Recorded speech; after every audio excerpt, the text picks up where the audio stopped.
Yeah, Shay Shay. Gay gay. That gay. That sitting there with them tight ass pants on, with his balls and all over Katt's face. They using the same joke.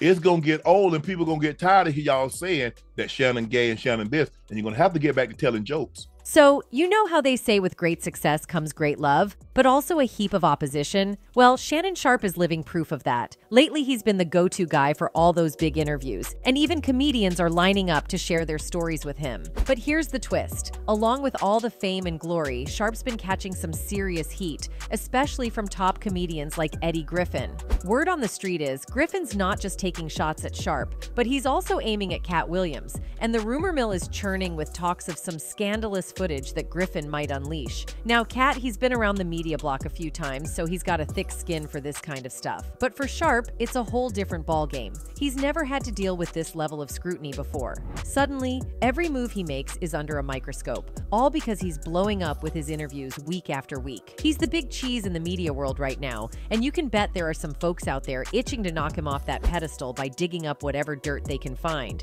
It's a wild ride, but hey, that's the entertainment industry for you. Anyway, let's dive into the nitty-gritty of it all, shall we? So, over the weekend, Griffin hits the stage, and guess who becomes the punchline of his comedy routine? Yep, none other than Shannon Sharpe and his Club Shay Shay platform. Griffin doesn't hold back, hinting that Sharpe might be hiding something in the closet, if you catch my drift. He even coins a new nickname for the show, Club Gay Gay. He goes on about how Sharpe's rocking those tight pants, leaving little to the imagination, and how he's all up in Katt Williams' grill. Yeah, Shay Shay. Gay gay. That gay. That sitting there with them tight pants on, with his balls and all over Katt's face. Now, some folks are speculating that Griffin's not just throwing shade at Sharpe, but also insinuating something about Katt, all because of their close interviews. So, what does Sharpe have to say about all this? Well, he's not taking it lying down. He's firing back, calling out Griffin and his recycled jokes. Sharpe's like, come on, guys. Seriously? You're gonna ride this Shannon's gay train till the wheels fall off? Let's get back to real comedy, folks. And he's got a point. I mean, how many times can you beat a dead horse, right? They using the same joke. It's gonna get old and people gonna get tired of y'all saying that Shannon gay and Shannon this, and you're gonna have to get back to telling jokes. Now, this isn't the first time Sharpe's sex preference has been attacked. Just last week, he found himself in the middle of a feud with none other than Mike Epps, all because Epps decided to throw some shade at Sharpe's Club Shay Shay platform, hinting that Sharpe might be playing for the other team, if you catch my drift. Sharpe wasted no time clapping back, shutting down those rumors. Recently, Mike Epps went viral during one of his stand-up comedy gigs. He starts talking about Shannon Sharpe's Club Shay Shay platform, and let me tell you, things got heated real quick. Epps goes, "That dude Shannon Sharpe called me up trying to get an interview. I was like, nah, Medea, I ain't sitting down with you. I mean, come on, who wants to stare at his face while he looks at my bee?" Now, please tell me you're not running out of jokes. Please tell me you're not gonna use Shannon as your punchline for the next 3, 4, 5 years. You're gonna have to start telling jokes.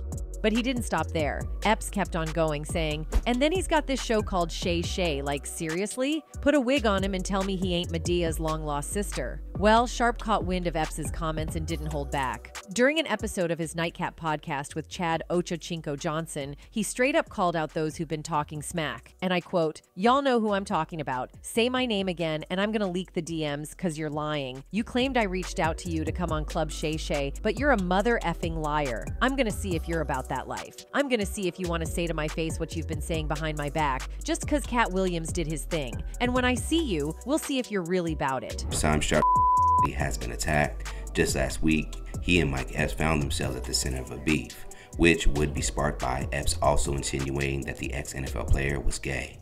Well, Epps caught wind of Sharpe's comments and didn't hold back too. He took to social media to set the record straight, saying, hold up. Now I get it, Shay Shay, but seriously? What grown man goes by the name Shay Shay? And now he's all riled up? Come on, man, people dish out smack talk about you all the time. They were even roasting you on Saturday Night Live. I don't know what grown-ass man got a name named Shay Shay. I know this grown man is not mad at me. So many people talk crazy about you. But it didn't end there. Epps went on to spill some more tea, admitting that he slid into Sharpe's DMs to get on his show after Sharpe threw shade at him while he was with Katt. And as for Sharpe's threats about pulling up on him, Epps brushed it off, reminding him they'd both be at the All-Star event in his hometown. However, he made it clear he wasn't into throwing fists these days. Talking about pulling up on me. You're going to be an all-star. I'm going to be at the all-star in my hometown. Then, Epps couldn't resist poking fun at Sharpe's fashion choices, suggesting he dial it down with the tight shirts. He even compared Sharpe's look to Big Freedia vibes, adding a bit of humor to the mix. In the end, Epps just wanted Sharpe to take it easy with the muscles and maybe reconsider his wardrobe choices. Sharpe made it clear that his main issue wasn't about Epps insinuating anything about his S. He was more ticked off because someone straight up lied when they didn't need to. Sharpe, who's 55, didn't even bother addressing the whole insinuation about him being gay. He basically shrugged it off, saying, "You can say whatever about me being gay. I really don't give a hoot about that." But here's where it gets spicy. Sharpe warned that if Epps kept dragging his name through the mud, he'd spill the beans on their private convos. "I've got the receipts," he said, ready to prove Epps wrong about being invited on his platform. Sharpe was like, "Look, we can all joke around and have a good laugh, but there's no need to go making up stories." And he didn't stop there. Sharpe kept on sending warnings, saying he'd pull up on whoever's been running their mouth about him. Also, D.L. Hughley is also on the list of comedians who aren't all that excited about Shannon Sharpe. TMZ caught up with Hughley, and let's just say he made it crystal clear he's not interested in swinging by Club Shay Shay anytime soon. Now, this speaks volumes considering Hughley's usually pretty media savvy. So for him to give Sharpe's podcast the cold shoulder says a lot about how he feels about it. Seems like he's not exactly a fan of what Sharpe's serving up to his fan base.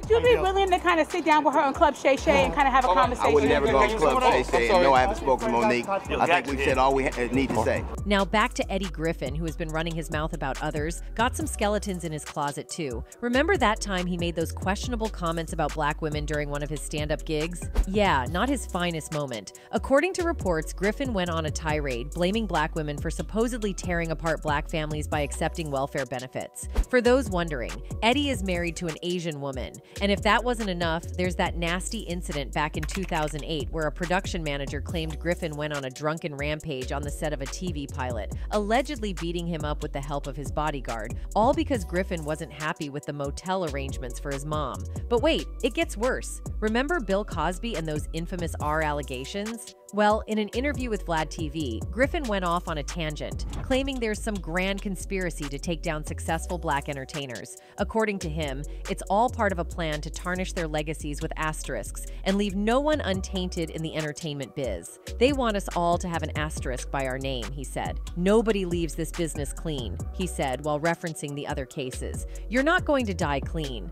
It gets even wilder when Griffin dives into defending Cosby, arguing that the 70s were a different era and everybody was popping Quaaludes like candy. He even questions the legitimacy of the allegations, asking why these women would willingly go to a married man's room in the first place. So did he are these be? Griffin rhetorically asks. All of them said the same thing. We went to the room. Why would you go to the room of a known married man?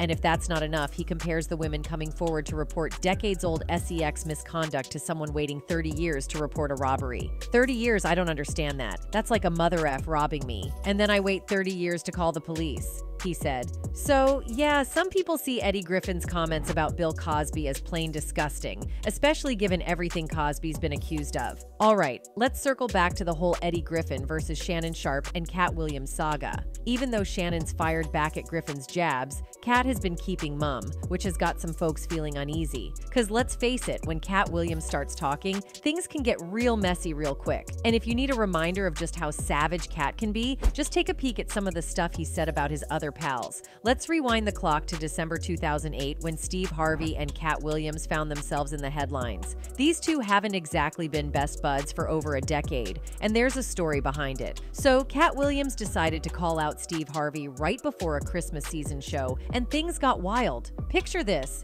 Jamie Foxx, who was a radio host at the time, throws shade into the mix by playing a clip of Williams dissing Steve Harvey. Katt on the phone goes on a rant saying, "I want to apologize for what's going to happen," hinting at their upcoming joint comedy gig. But here's the kicker. He drops the bomb, telling Steve that once he hits the stage, it's game over for him as the king of comedy. Steve Harvey then calls in, baffled by the whole situation. He tells Jamie and the crew, "I've always been cool with Katt," explaining that back in LA, he didn't even know who Katt Williams was. Imagine that, Steve Harvey asking, "Whoever Katt Williams is, call me." So Katt Williams didn't hold back in the recent interview, laying into Steve Harvey. Katt straight up called out Steve for supposedly being jealous of Bernie Mac, spilling the tea on their years-long beef. According to Katt, Bernie felt Steve was trying to mess with his movie roles, even attempting to snatch a role in Ocean's 11, creating major tension. Katt went on to claim that Steve, in an appearance on Club Shay Shay, tried to act all nonchalant about not wanting to be a movie star. But according to Katt, Steve was secretly trying to compete with Bernie Mac for movie roles. And that's not all. Katt also accused Steve of stealing material from another comedian, Mark Curry, and allegedly lying about being homeless. In Katt's words, the same Steve that went to go watch Mark Curry do his whole sitcom and then stole everything Mark Curry had. Now, Steve got a sitcom where he's the principal, wearing a suit, and rocking a high-top fade, making all black men think he's got the best lineup in the business. And it's a man unit, not the real deal. The same Steve that went to go watch Mark Curry do his whole sitcom and then stole everything Mark Curry had. I didn't want to be a movie star. This the same that hated on Bernie with this same thing. I didn't want to be a movie star. No, you couldn't be a movie star. Katt also called Steve out for supposedly lying about being homeless, saying, "That's my story. That's not his story. Steve Harvey was never homeless. When Mark Curry was touring with him 25 years ago, he was making $3,000 a show in cash and doing 5 shows a week. They just tell the stories." Katt didn't stop there, diving into Steve's marital history, claiming Steve said it was his first wife who got him where he is, then switched it up with the next wife who thinks like a man. Katt questioned Steve's credibility and authenticity, especially when it comes to claiming to be the king of comedy. He even spilled that he was offered the chance to be the 4th king of comedy, but turned it down because of how Steve allegedly treated Bernie Mac. Katt said, "Because the whole time Bernie was here, you were acting like you were funnier than him. You stop it. That man was funnier than all of y'all." Katt's not holding back, calling Steve out on his claims and keeping it real about how comedy works. This is like Steve Harvey telling people he used to be homeless. That's my story. That's not his story. Steve Harvey wasn't never homeless. Hold up, there's more to this Katt Williams saga. He might not just be blowing smoke. Guess who's supposedly backing him up? None other than Mark Curry. Yeah, that's right. Mark Curry's name is in the mix. So here's the scoop. Comedians really don't like it when someone swipes their jokes. And guess who's gotten on the wrong side of quite a few funny folks? Yep, our man Steve Harvey. In the wild world of showbiz, especially comedy, things can get messy real quick. Celebs borrowing each other's art, or in this case, straight up stealing jokes. It's like a comedy minefield. Mark Curry is making some noise, putting Steve Harvey on blast for allegedly lifting his material on a very public stage. Alright, so there's this explosive video, and it's got Steve Harvey and Mark Curry tangled up in some serious comedy beef. Mark's claiming that Steve, who used to host Little Big Shots on NBC, swiped not 1, but 2 of his jokes. And get this, Mark says he already confronted Steve about it in the past, but the alleged joke thievery kept happening. My thing with Steve Harvey is that he used my material on both his platforms. Yeah. After I talked to him, I saw him at Def Jam, I went up and talked to him, I said, "Man, you're using my material." Now Mark, who's 62, spilled the tea to TMZ, saying that Steve jacked his Halloween bit, a personal story about growing up, but Steve wasn't having any of it. He straight up denied the accusations, saying Mark couldn't even name the supposedly stolen joke. Things got heated real quick, with Steve telling Mark to get a life and get a career. Mark Curry says that you're still stealing his jokes. Hey man, listen to me. Yeah. Now this, I'm getting sick of this right here. Yeah. Mark Curry need to grow up. Steve went on a rant saying he hasn't stolen a joke in 35 years and dared Mark to name the joke he's talking about. He even threw in a grow-up man for good measure. But here's the kicker. Mark wasn't just making stuff up. The comedian came armed with receipts, proving his point and turning up the heat in this comedy feud. Mark Curry took his beef with Steve Harvey to Instagram and dropped some serious receipts in a video that's now deleted. Basically, he called out Steve for allegedly stealing a bunch of jokes from him for his show. In this video, Mark compared an episode from his 90s sitcom, Hanging with Mr. Cooper, where he talked about rocking a brown box as a UPS costume for Halloween. Surprise, surprise, Steve made the exact same joke in a 2015 episode of his show. Bullshit talk show he had. And he did all my Halloween material one Halloween. I'm watching, somebody called me and said, "Man, homeboy doing your material." So he did my whole Halloween run. All right, let's talk about the whole stealing joke scene. Another person Katt didn't hold back on was Cedric the Entertainer. He went in calling Cedric a walrus and straight up accusing him of plagiarism. According to Katt, Cedric denied jacking his jokes by saying, "It don't line up," but Katt wasn't having any of it. He pointed out that he dropped the joke on TV in 2018, and Cedric supposedly came to see him at the Comedy Store doing it in 2019. And guess what? Cedric later did the same joke on the Kings of Comedy. Katt's like, what doesn't line up here? He even threw in that it was a televised joke, and Mark Curry played a part in punching it up to its prime. Cedric told you when you asked him, did you steal Katt Williams' joke? Yeah. He said, it don't line up. 2 years later, he's doing that as his last joke on the Kings of Comedy. And he's doing it verbatim. He's just changed my car into a spaceship. And that's not all. Katt didn't stop at Cedric. He swung back around to Steve Harvey before circling right back to Cedric. This time, he didn't pull punches, calling Cedric a walrus, and basically saying he's not living up to that entertainer title. Katt claims Cedric can't sing, can't dance, and can't write jokes. Ouch. He even threw shade at Cedric's comedy specials, saying they're so bad they're not even on Netflix or Tubi. We found out he can't sing, can't dance, and doesn't write jokes. He did 4 comedy specials. They're so bad, Shannon, they're not available on Netflix or Tubi. Now, next up on the list is Kevin Hart. For those of you who don't know about the ongoing showdown between Katt Williams and Kevin Hart, you might recall that the beef traces back to the 2008 film Fool's Gold. Williams was initially set to take the lead, but his legal issues at the time forced him to pass on the gig, which involved filming down under in Australia. Enter Kevin Hart, who swooped in and snagged the role instead. According to the grapevine, that's where the sparks of tension between Williams and Hart first ignited. Now, we're talking about more than a decade of simmering beef, folks. It's like a slow-cooked drama stew that's finally reaching its boiling point. Williams, with all his comedic flair, is now taking aim at Kevin Hart. When the topic of Kevin Hart came up in his conversation with Shannon, Katt straight up alleged that Hart might be an industry plant. He questioned the lightning speed of Kevin's success, highlighting how he landed a sitcom and led a movie, Soul Plane, all in his first year in Los Angeles. According to Katt, this raises eyebrows and makes Kevin's early history seem a bit like a mystery. He already had his deals when he got here. Have we heard of a comedian that came to LA? And in his first year in LA, he had his own sitcom on network television and had his own movie called Soul Plane that he was leading? No, we've never heard of that before that person, or since that person, he continued saying. What do you think a plan is? Maybe people don't understand the definition of these words. Have we heard of a comedian that came to LA and in his first year in LA, he had his own sitcom on network television and had his own movie called Soul Plane that he was leading? What do you think, a plant? Now let's talk ludicrous. Katt Williams went all out on his podcast episode, dropping some serious claims. According to Katt, both him and Ludacris were at a crossroads, invited to some Illuminati thing where one of them had to make a big decision. Apparently they were equal at the start, but it came down to cutting off all their hair and ditching the sideburn game. The plot thickens when Katt spills that the next person in line was set to snag a cool $200 million, getting $10 million a pop for 20 movies. And guess what? That person turned out to be Ludacris, and Katt Williams was the other player in the game. Any more than you were when you lined up across from a superior team. Yeah, on paper, they're a better team. Right. They have all the assets and resources and we don't. But let us get on the line, boy. Oh, but Katt didn't stop there. He got personal. He threw some shade at Luda's wife, Eudoxie Mabugenge, calling her Luda's light-skinned, ugly-faced wife. And see if that factors in. I guarantee you it won't. Wow. Because Shannon Sharpe gotta be a different person than that other person.